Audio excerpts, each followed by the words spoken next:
வணக்கம் மக்களே. இன்றைக்கி நாங்கள் உளுந்து வடை எப்படி செய்கிறதுன்னு பார்க்க போகிறோம். ஃபஸ்ட்டு கொஞ்சம் ஒரு 1/4 கப் உளுந்து எடுத்து நல்லா கழுவி வாஷ் பண்ணி அதை 4-5 முறை வாஷ் பண்ணி அதே மாதிரி அது கலர் நல்ல ஒரு இதாக ஆகிற வரைக்கும் ஒயிட் கலர் ஆகிற வரைக்கும் நல்லா வாஷ் பண்ணி அதை கொஞ்சம் ஒரு 7-8 மணி நேரம் ஊற வச்சுருக்கேன் நான். எனக்கு உளுந்து வடை கிறிஸ்பியாக வர்றதுக்கு ஒரே ஒரு இது என்னன்னாக்கா, நீங்கள் புது உளுந்து எடுங்க. புது உளுந்து எடுக்கும்போது தான் அந்த கிறிஸ்பியும் கிடைக்கும், அதனுடைய முறுமுறுப்பும் கரெக்டாக இருக்கும். அதே மாதிரி அந்த உளுந்து வடையை உளுந்தை நம்ம அரைச்சி இதை ஒரு சின்ன மிக்சி ஜாரில் எடுத்துருக்கோம். அதே மாதிரி மிக்சி ஜாரில் எடுத்த அந்த உளுந்து கூட நம்ம கொஞ்சம் மிளகு, கொஞ்சம் என்ன பைத்தியம்பருப்பு, கொஞ்சம் கிறிஸ்பியாக இருக்கிறதுக்காக பைத்தியம்பருப்பு, அதே மாதிரி கொஞ்சம் உப்பு, அதுக்கு தேவையான உப்பு அதெல்லாம் எடுத்து 3 மட்டும் தான் மிக்ஸ் பண்ணுவோம் நம்ம.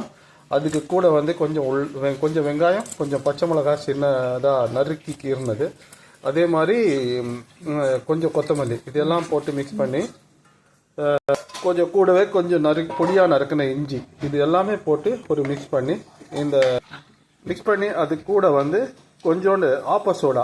நாங்கள் ஆப்ப சோடா கொஞ்சம் லைட்டாக போட்டே தான் ஆகும். எல்லோரும் சொல்லுவாங்க போடாதே அப்படியே சும்மா கிறிஸ்பி வரும், அதெல்லாம் போய் அதெல்லாம் உண்மையாக தெரியல. ஏன்னா அதுக்கு நாங்கள் நிறைய ட்ரை பண்ணி பார்க்கணும். எப்போ ஆப்ப சோடா போட்டோமோ அப்போ தான் கரெக்டாக வருது. கொஞ்சோண்டு சோடா மாவு போடலாம். ஸோ எல்லாம் மிக்ஸ் பண்ணி அழகாக ஒரு வடையோட இது முடிஞ்சது.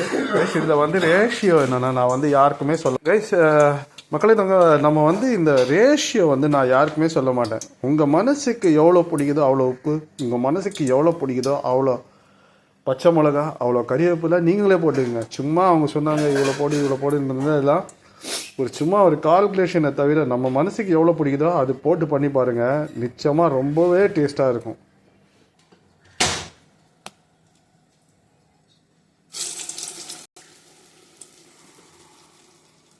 ஸோ இப்போ பார்த்தீங்கன்னா வடை போட ஆரம்பிச்சிட்டோம்.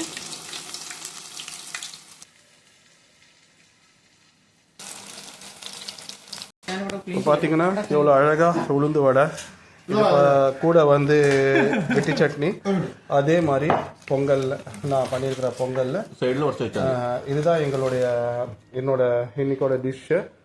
ஸோ உங்களுக்கு இதெல்லாம் வேணும்னா நீங்கள் எங்கள் ரெஸ்டாரண்ட் ஷார்ஜா முவாயிலாவில் இருக்கிற ரெஸ்டாரண்ட்டில் விசிட் பண்ணலாம். எங்கள் ரெஸ்டாரண்ட்டோட பேர் மேஜிக் டேஸ்ட் ரெஸ்டாரண்ட்டு, ஷார்ஜா முவாயிலா, அதாவது பெருமாள் பூக்கடையெல்லாம் இருக்கும் அந்த ஏரியாவில் இருக்குது. கண்டிப்பாக நீங்கள் வாங்க, டேஸ்ட் பண்ணுங்கள். எங்களுடைய ரெஸ்டாரண்ட்டோட ரெசிபியெல்லாம் லைக் பண்ணுங்கள், ஷேர் பண்ணுங்கள். Sharjah tasty magic tasty restaurant Muwaileh. Thank you guys. அதே மாதிரி பார்த்தீங்கன்னா எங்கள் ரெஸ்டாரண்ட்டில் எல்லாமே போடுறதுனால இப்போ இது பார்த்தீங்கன்னா கோதுமை புட்டு ஒன்று அரிசி புட்டு.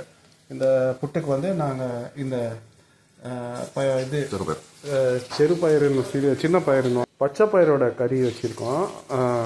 இது எல்லாமே எங்கள் ரெஸ்டாரண்ட்டில் இன்றைக்கி ஸ்பெஷல். அதாவது பொங்கல், வடை, அதே மாதிரி சாம்பார், புட்டு, கெட்டி சட்னி, இதெல்லாம் சேர்ந்த ஒரு டிஷ் இன்றைக்கி.